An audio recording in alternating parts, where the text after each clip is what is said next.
Hi, this is Ryan Estes helping you prepare for impact. And today I'm going to talk about how to combat pandemic fatigue, part 2, with my trusted advisor and business manager, Lynn Mandinec. So if you recall, a couple of weeks ago during our video and newsletter, we talked about this idea of sending out 3 text messages every morning to create connection and mitigate loneliness. One text message to tell somebody you were close to that you love them, a second text message to create a reconnection, and a third text message to talk to somebody you do business with and tell them how grateful you are.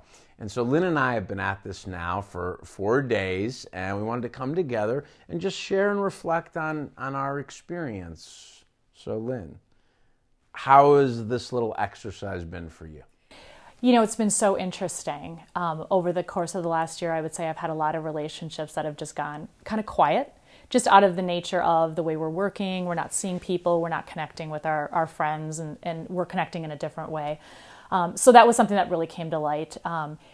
What I loved about this exercise is that it really forced me to think of the relationships, both personally and professionally, that meant so much to me. And what a gift to tell people what they mean to you. You know what I'm saying? And I think because it was a text message, it could be very thoughtful. I took extra time. And I think doing gratitude exercises daily, which, you know, we do, to take those outside and share those with other people was a gift. And of course, getting the reaction back from people and getting that love and attention and gratitude back is just so wonderful.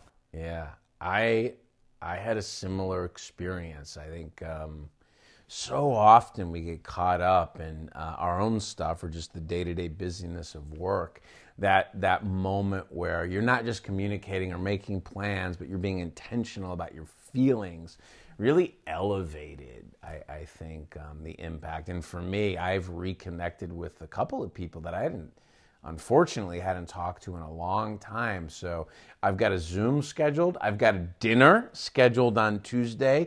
And I'm looking forward to both of those. So it's been kind of a beautiful thing. Have you noticed your own feelings or emotions through this period of time? You kind of mentioned the quietness of the relationships. Has that had an effect on you?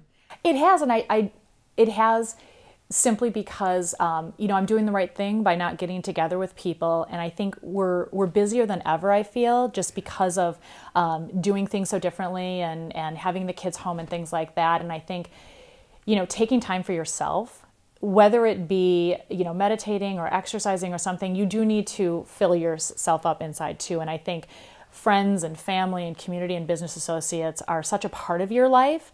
And to be able to tell them that, I think, is just wonderful. Yeah, I do too. And I think it does reinforce the impact that sharing your feelings and meeting somebody else kind of at their place of highest need really supports your needs too.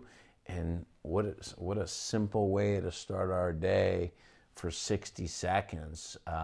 It does, I think for me, it did take, there were 1 or 2 text messages where it took a deep breath and a little bit of courage to communicate that openly, but so worth the perceived emotional risk. And that's all it is. It's my own beliefs or perceptions that maybe were getting in the way of that a little bit.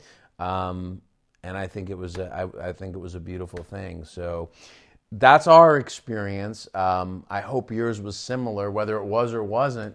We'd love to hear about it. So if you participated in the invitation to do the 3 text messages each morning, put a note in the comments, tell us how it was for you, and we look forward to hearing from you. This is Ryan and Lynn helping you prepare for impact.